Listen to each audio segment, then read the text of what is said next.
Tigers on top 2-0 as we go to the bottom of the third at Joe Kurt Marchant Stadium here in Lakeland, Florida today. And a great day for baseball. Tigers off to a nice start, and it's our pleasure to be joined now by Rich Dubee, the new pitching coach of the Tigers this year. And Rich, first of all, a hearty welcome to the Motor City, but how has your transition gone so far in spring camp?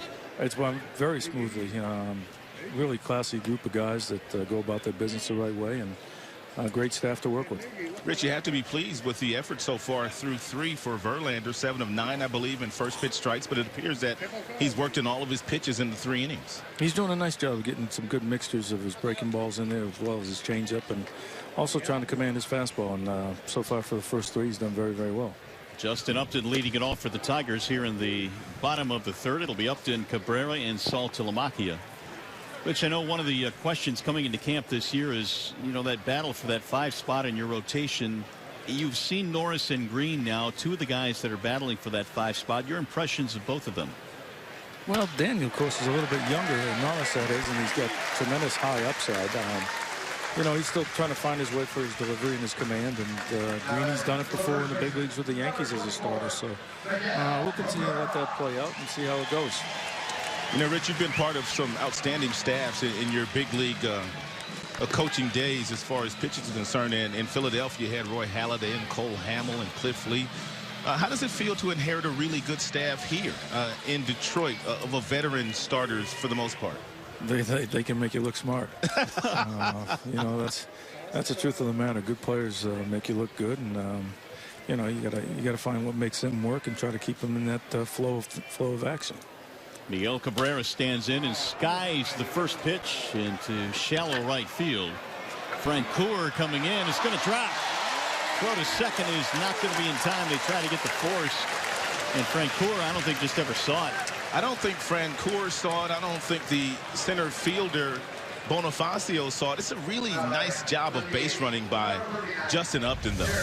Take a look at Justin Upton. I mean, he goes halfway, and he thinks it's going to be caught. But then he started to see that this ball was not going to be caught, and he was able to get himself to second base, whereas most guys get thrown out on a play like that. So some heads-up play there by Upton. The Tigers have 2 aboard now with nobody out, and Jared Saltalamacchia will stand in. Rich, I wanted to ask you, when you take over a club and you're the pitching coach, I mean, do you just kind of observe most of the guys in the first couple of weeks of the season, or are you starting to make tweaks as you watch them throw their bullpen sessions when spring training starts?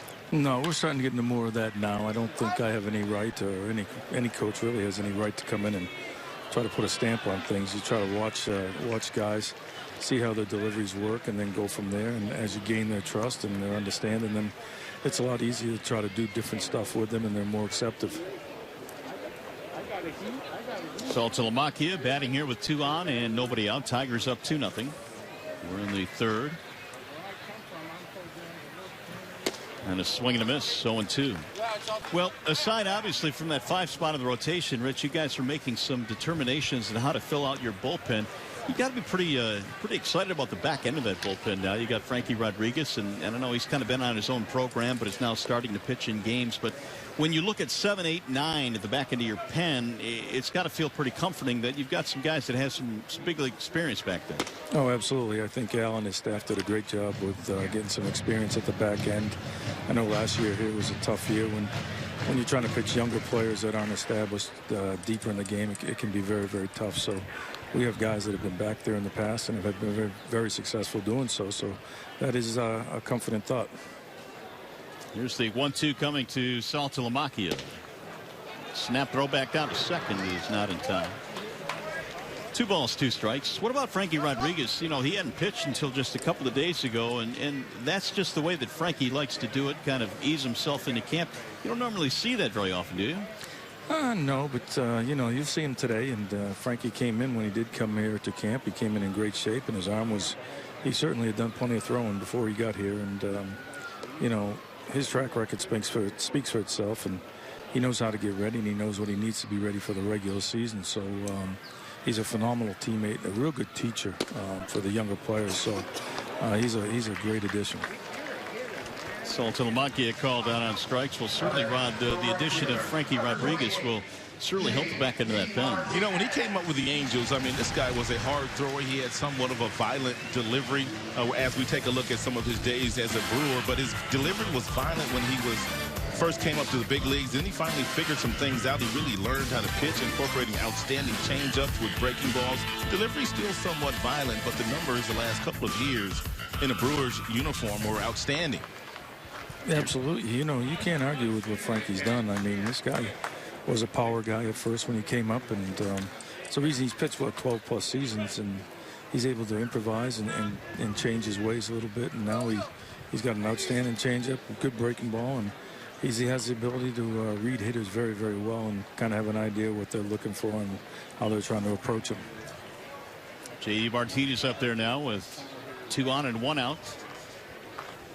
And he drives this one in the air to center field. Ball is hit well. Bonifacio going back. Track. Wall looks up, and that ball is off the top of the wall, and it is going to be extra bases. They call it a homer. Now they're going to call it a home run. They are signaling a home run for J.D. Martinez deep to left center field, and the Tigers have broken it open. Second consecutive day that J.D. Martinez has played long ball to straightaway center field. Miguel Cabrera stopped around third. He wasn't quite sure if that ball was out. Neither was Dave Clark, but they ruled it a homer. Real nice, short, easy, quick swing by J.D. Martinez, and the ball just makes a different sound off his bat. That'll jump the Tiger lead to 5-0. Rich, I want to ask you a question about starters. Where do you want to get your starting pitchers before they leave spring training, as far as how many pitches they throw or innings, and also your bullpen pieces? Well, we should be up to 100 pitches as a starting rotation, each guy. They'll be out there for, we were comfortable with them going 100 on their first out in the regular season. Bullpen guys, again, most of them will probably get, anywhere from 10 to 11 outings or appearances. Some of them might get a little bit more, some of them might get a little less, depending on if we feel like we have to stretch them out, and they'll be possibly a middle type guy and extend them and get them up to 45, 50 pitches. So we're comfortable they could go 3 innings when needed. Nick Castellanos the batter now after the 3-run homer by J.D. Martinez. We're chatting with Rich Dubee, the new pitching coach for the Tigers this year in Detroit. Here's the 1-1. Ripped to left field. That's a base hit. And Castellanos aboard with the 4th Tigers hit of the inning. Rich, I wanted to ask you questions about the analytics that are in the game today. Of course, you've been a pitching coach for a long, long time, and I'm sure you've had your own statistical numbers that you've always used. But with so many numbers being used these days and shifts and different things like that, one, how do you get your pitchers to absorb what you're trying to tell them what the numbers are concerned? And when they overshift on defense, what are the pitchers supposed to do? Do they pitch to that weakness, or do they still pitch their same game? Pitch their same game. A lot of guys all of a sudden think if you're righty facing a lefty and they're playing a big shift, then you have to crowd him. And a lot of times you might be pitching to the hitter's strength, actually. So you really don't change your approach that you've had success with those guys. And as far as the rest of the numbers, we've always used numbers. I think, we'll give the numbers that we need to the pitchers, certain ones. But for the most part, it'll be the catchers really that get most of the information, because, again, when things start going fast out there, the catcher's generally the guy that has the pulse that you want, and he's the guy that can really maintain the tempo of the game and maintain the knowledge that he has to have back there. So what you're saying is, regardless of where the shift is, regardless of where the players are playing, as a pitcher, you still execute your same game plan you were given at the outset of the game. Absolutely. Absolutely. And, usually if you've been getting a guy out a certain way, and all of a sudden there's just that shift because that's where he hits the ball all the time, well, you continue to pitch him that same way, and hopefully he does hit the ball right into the shift. Rays right now taking a look at Bud Norris, who tried to make a circus play on that bunt by Tyler Collins, and they want to make sure that Norris is okay to continue in this game, and it appears that he will. Well, one of the new rules this year, Rich, is that yourself and all the pitching coaches around baseball better make it quick, because you have 30 seconds, apparently the new rule. Your thoughts on that? And you in shape? You get your jogging shoes on? Well, they said that the average was 33 seconds. And really? Yeah, that's what they said, and I'm not sure about that. But I mean, I don't mind it at all. I should be able to jog out there for one, and then you can always walk back in if you're too tired. But second of all, I don't always know if I have that much to say that it should take more than 30 seconds.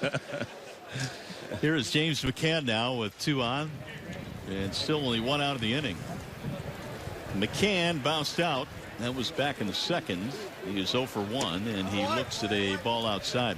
I want to talk some specifics in your bullpen in the next couple of minutes here, Rich. And talk about Drew Verhagen. He's a guy that last year pitched really well toward the end of the season for the Tigers and has had a really good spring. Drew's looked very, very well good. You know, he's a tall guy that creates real good leverage. He's got a very good curveball and changeup. So, you know, we continue to look at him. But, you know, a lot of what we put together at the end of the spring training is based on what they did last year and how they've looked this spring. And we expect Drew to be a valuable piece if he continues to move forward the way he has. Bruce Rondon last week looked lights out in the game that he pitched and had that 1-2-3 ninth inning for the save. And then his next outing, he was kind of up and down. What are your thoughts on Rondon? Because here in Detroit, Bruce has been highly thought of for several years now with, you know, a guy that throws 100 miles an hour. Right. We're trying to get Bruce to do some different things, trying to eliminate the big turn, the shoulder turn in his delivery, which causes a lot of flatness. And the other thing is to pick up his times to the plate. He needs to be able to hold runners, and you can't do it when you're almost 2.0 seconds to the home plate. So we'll see. I mean, he worked on it the other day. He's been working on it, and hopefully he'll move forward working on it and have some success doing so. How about Justin Wilson out of that bullpen, who pitched in New York last year, did an outstanding job with the inherited runners that he inherited. For the first time in a long time, the Tigers have a really strong left-handed arm down there. What's your early observation of him? Well, his 95 looks like 100. It's a sneaky fastball, short little cutter, and he's never really had a breaking ball that he's been able to throw with any confidence. So we're spending more time this spring trying to work on a slider that will be, you know, less velocity than his cutter, and also will create a lot more depth in his cutter that he might be able to get some swing over the top of. So he's coming along fine. Again, another good professional, a great guy to have around. Here's Mike Aviles now with 2 on and 2 outs. The Tigers have scored 3 in the home run by J.D. Martinez. That is belted foul down the left field line. You know, Rich, over the past couple of years, the Royals have gotten so much publicity because of their bullpen and they've thrown a lot of innings the last couple of years. And I would imagine as a pitching coach, it goes without speaking that the longer your starting pitchers can go, the less stress on your bullpen, the more obviously success you'll have. Well, absolutely. And, you know, you want your starters to handle the bulk of the work. There's a reason that they're really a starting pitcher. And we're trying to get quicker outs, be more efficient in getting our outs, and, you know, finish hitters a lot faster, which will allow us to get those added innings or 2 deeper into a game to allow us to formulate and set up the bullpen the way is going to make us most effective. Hey, Rich, we appreciate the time you're taking. Welcome again to Detroit, and thanks very much. All right, thanks, guys. All right, Rich Dubee, the new pitching coach of the Detroit Tigers, who have put the hurting on Norris now here in the 3rd inning. That is the 4th run of the inning. They lead now 6-0.